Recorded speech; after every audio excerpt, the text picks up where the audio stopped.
the most beautiful part of you is from you, not because somebody told you, put your arm over here. Yeah, it's nice, of course. This is supposed to be correct. But the most wonderful part of you is just who you are. You're different, you're special. Everybody's unique. They has to shine their light in their own way. Everybody has their own way of shining. It doesn't have to be like him or her or me. You shine how you shine. Hey dancers, welcome to the show. I'm Julie and I'm your host today on this episode of Broche Banter. I both own and teach at Broche Ballet, a virtual ballet school just for adults. Join us as we explore all things adult ballet.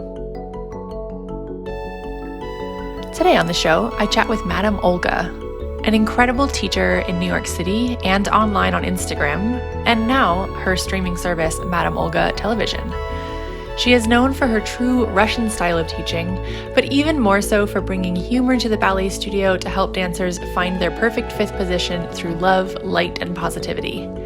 If you haven't experienced a class with Madame Olga, I highly recommend that you hit pause, go to Instagram.com/MadameOlgaV, or search Madame Olga in YouTube and watch a few minutes of class with her before continuing. And then, after you listen to this podcast, you should definitely dance along with one of her classes. Enjoy! Hello. Welcome to the show. I'm so excited to get to chat with you today. Me too, darling. It's wonderful to be here. So basically, you've been teaching in New York for a very long time, but now we have all had the wonderful pleasure of getting to dance with you on Instagram and now on Madame Olga TV through this difficult time. So I can't wait to hear about your story and why you spread so much love and positivity to all of us. Absolutely. I would love to share anything I can. So tell me about what your ballet training was like. Madame Olga has so much positivity to share with us all. Were you trained by positive and optimistic teachers? Not exactly. Not exactly. My training was very rigid, structured, hardcore Russian technique, like the real deal, strong, heavy, very serious, very serious. I did not cast the positive energy. It was not terrible and negative. It just wasn't exactly the way I teach. I has developed my own style, I believe. But it was very tough, hard. I mean, I got hit with a stick. Yeah. And lots of yelling, lots of get it right this time. Like It has to be perfect. And this is important, yes, to maintain this structure that ballet is. But no, I did not cast as much positive energy when I was a child. So what inspired it? What inspired you to spread ballet through so much positivity? I think I reached a point where I thought, I believe I can get the same results from the students without, torturing them completely and destroying their self-esteem. Ballet can really destroy your spirit. It can break you down and make you feel like zero, like nothing, like you feel you has no self-worth. Yes, you're dancing, but it's never good enough. It's never good enough. You're never perfect enough. Your body's never perfect enough. You didn't do perfect performance. Something can be better. Part of this is inside of me all the time, always. Once you grow up like this, it's really always there. But I thought, I don't have to be like this. I feel the voice inside of me that's telling me to do something different. It really is a voice inside of me that I don't even know where it's coming from. I don't know who's talking to me. I don't know if it's the gods or the spirits or the energies or something is telling me, Olga, do this today. Or Olga, think this, say this. I'm trying to always learn and expand and how I can be better. I don't think I has to be a monster to be a good teacher. Mm-hmm. So when a dancer is not yet perfect, you believe as a teacher, your philosophy is that they can become perfect through a loving environment and that you don't have to tell them that they're bad and you don't have to tell them that they're negative in order for them to learn it. You think they can learn it through this positive environment. I absolutely 100% believe this is possible. Um, yes, I think you can do it through love. I think you can teach the perfect fifth position through love. Not perfect fifth position, you stupid. You tell this to a child, a 10-year-old little baby, you say this, you're stupid. You don't care what it takes. Mm-hmm. I don't believe in this. I'm sorry. I will not do this. You know, Yeah. and the reason I know this is because it happens to me. It happened to all of us, even the best has gotten beat down, and I choose not to teach like this. I've seen many dancers crumble and disappear. Poof, they're gone because they go crazy. They lose their self-esteem, and they can no longer has the confidence to perform or the confidence to has a career if they feel like shit. I'm sorry, my language. If they feel like poo poo, you can delete this one. Yes, I'm sorry. Why didn't you quit? Why didn't I quit? Yeah, why didn't you quit? Why did you stick with it? Because it's my calling. It's the God told me to dance. The blessed me with the ability, and there was no choice. I was dancing when I was 8 months old. My mother said I was dancing before I was walking. So I didn't quit because I don't give up. I don't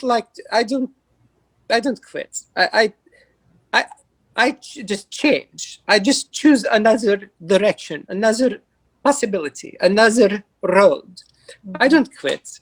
I just reinvent myself or try another way, you know? Well, this year is certainly a testament to that. You've totally changed everything about how you teach. Tell me about that process.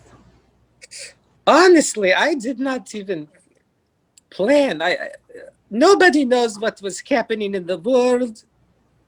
Nobody still knows. Back to last March, everybody's completely lost.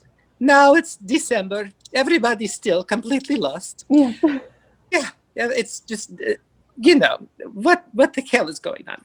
But the teaching transformation, reinventing online on social media.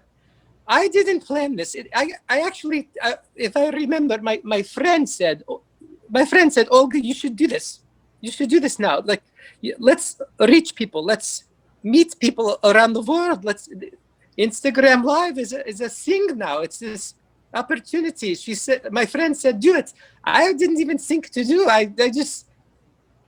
don't really think very often. I just do things. I just feel. I feel, and I listen, and I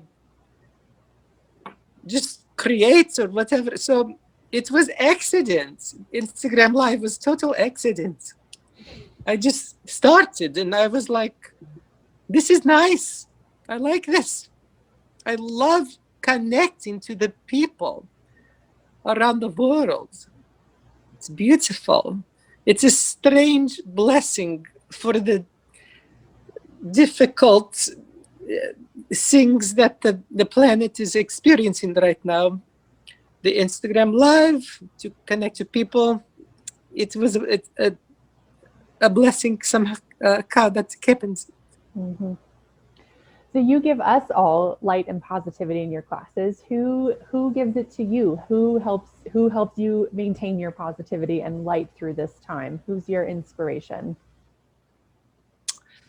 I have to admit it's hard to maintain the positivity and light because I have to has this if I'm going to give this. Mm-hmm.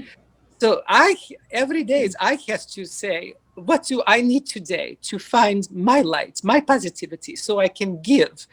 I meditate. I pray. Um, I look to my family for love. My mom. My friends are incredible. They're all so happy people. I surround myself with happy, positive, funny people. Funny. My friends are hysterical. So this is a way to look to keep in the light and keep in the place of love and not fear and the darkness. No. I try to read books, maybe people that I believe know more than me. I believe you can learn something from everybody.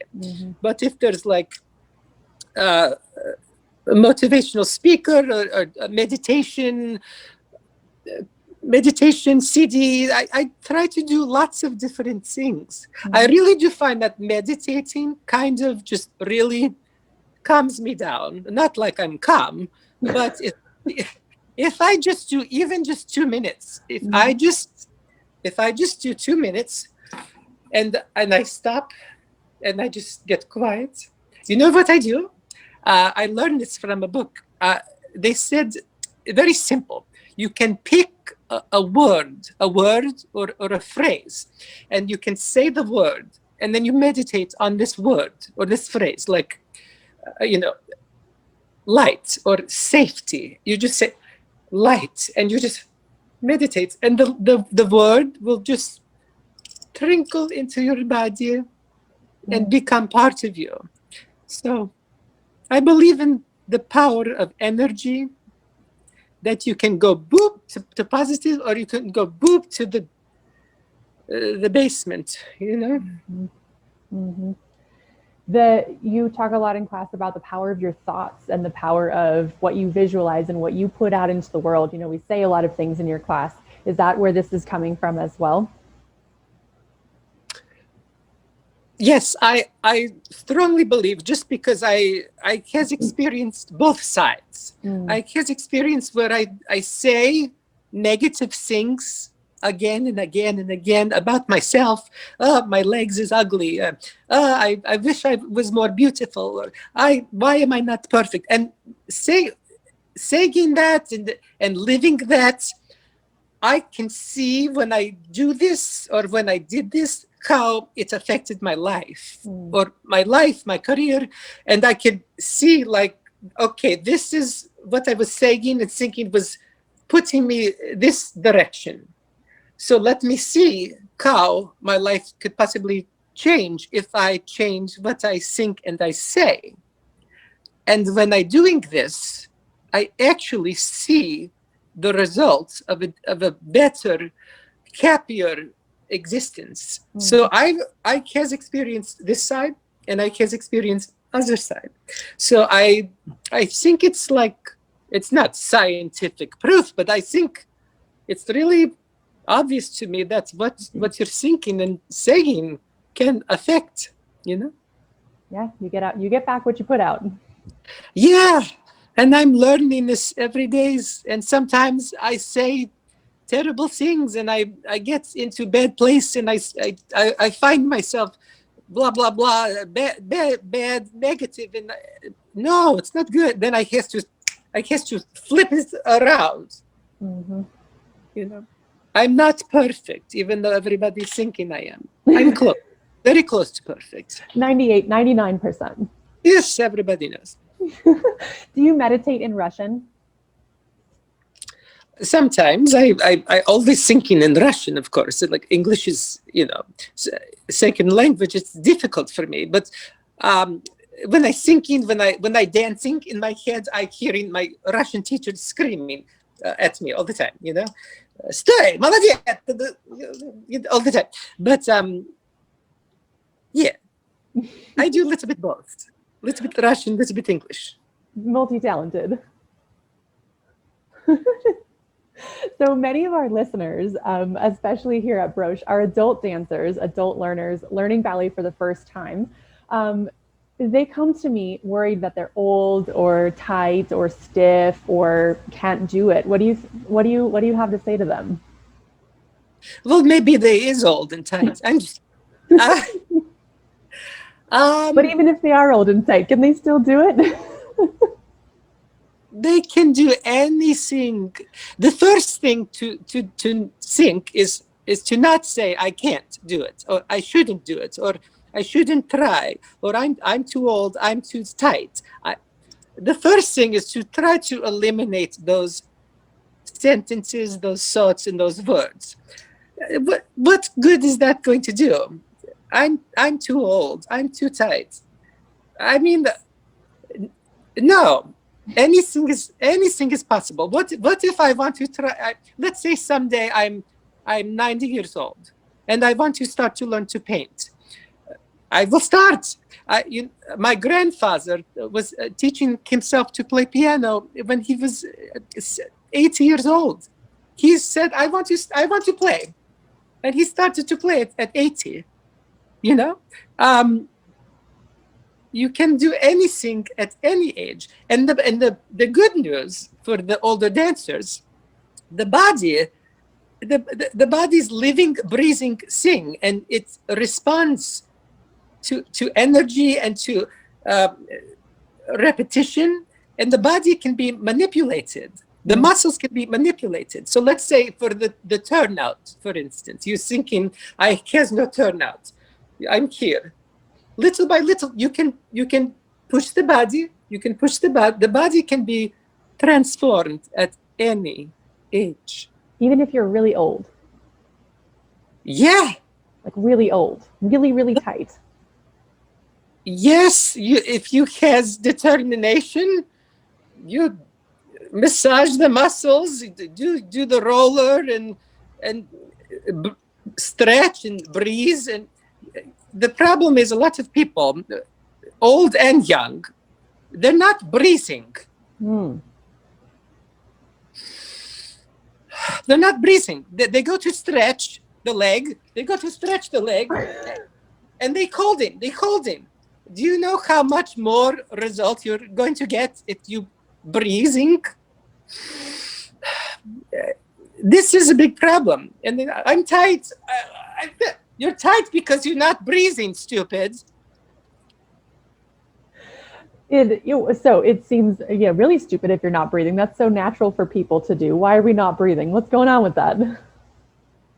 We're not breathing because we forgot as a child when somebody scared us, like our parents or some stupid teacher said, and then we started to, and then we forgot because the child in us stopped breathing because of some moment or moments. This happens to a lot of human beings, and it's not anybody's fault. Nobody wanted to hurt anybody. They just didn't know the difference, So now as adults, we have to undo that tension and that trauma and the not breathing, the holding because of the pain. We have to relearn how to breathe as an old person like me. I didn't breathe until more recently. In the beginning of my ballet career, nothing went in and nothing went out. Nothing. I just was like. So when we breathe and we dance at the same time, how are we supposed to still be perfect? If you're balancing, if you're holding your fifth, if you're holding everything tight, how are you supposed to breathe? You have to hold this incredible position. Right. I mean, when you hold in a position, of course, everything has to be working. But the first thing to remember is that the breath is part of all the movement. The breathing is part of every arm, back, the legs, the plie, the jump, everything moving together because ballet is based on mathematics, coordination, da. It's all coordinated. So the breath is part of the movement. So if you hold in attitude, you hold it. No, the breathing is part of the position. Mm-hmm. Mm-hmm. It's what the audience likes to see. It makes you a human. It makes you able to connect. Yes, and yes, and everybody. I believe everybody breathing a little bit different. I like into the nose. I like to breathe a little bit lower, like lower into the side and into the lower back. I like to breathe more lower. Here, no, terrible. Breathing lower, down into the back. Mm-hmm. So, question for you: when a dancer is really learning some of these messages around self-love, around accepting yourself, around loving yourself, and getting that positive message, where will they get the motivation from to find perfect fifth if no one's yelling at them and hitting them with a stick? How will they learn that? Well, I always say the biggest teacher you will ever have is yourself. Even when I teach people, I always tell them, yes, I'm going to give you some things, but you know who's going to be the biggest teacher of your life? You. You will learn the most from you. You can't give a teacher all the credit. My professor in the school taught me everything I know. No, they taught you a lot, but it's inside of you. Mm-hmm. It was always there inside of you, what you can do and who you are and what you can become. Mm-hmm.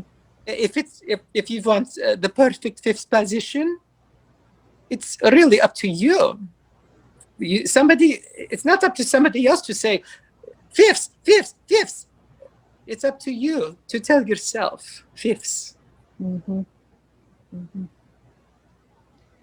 It's hard to believe sometimes that you can have all of this within you already. When you look out at how incredible all of this is that you're trying to achieve, it's amazing to think that all of it is already inside of you, and you have to look for it and search for it and uncover it. It's an amazing thought.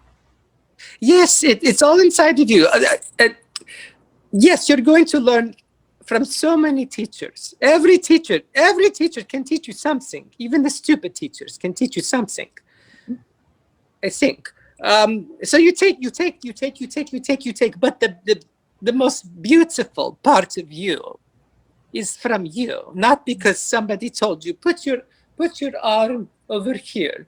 Yeah, it's nice, of course. This is supposed to be correct. But the most wonderful part of you is just who you are. You're different, you're special, everybody's unique. If they has to shine.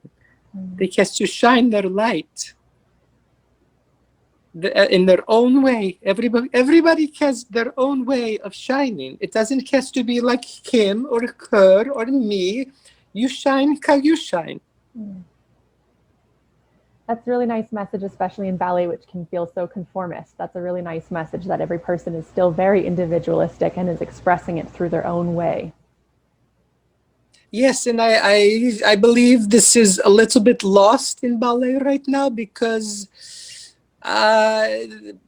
people is dancing like not with feelings like they used to. I'm sorry, but back in the day, in the 70s and the 80s, this was dramatic. This was dramatic and lots of emotion. This is a little bit lost, and I'm hoping for the best that this little by little is coming back. Mm-hmm. It's not a sport. It's not in the Olympics to see, can you jump to the 10 feet high and you get a score? This is not ballet. Mm-hmm. When is it time to start learning that? Like, let's say it's your third class and you haven't quite figured out a tendu yet. Are you allowed to start dancing and expressing yourself yet, or should you wait until a little later? No, absolutely. In the beginning, the heart is involved. Even your first moment of Okay, this is plie. This is café du plie. And the plie is 8 counts, so slow. And you're shaking, and the muscles is like, what is this? I've never used these muscles before. But you're right away in the beginning, you're dancing and you're listening to the music, and you do both. You do the card, and you start to do the technique, because this is why you're dancing. You're not dancing just because you want to do fifth position. You're dancing because you want to dance. That's right. Yeah, I couldn't agree more.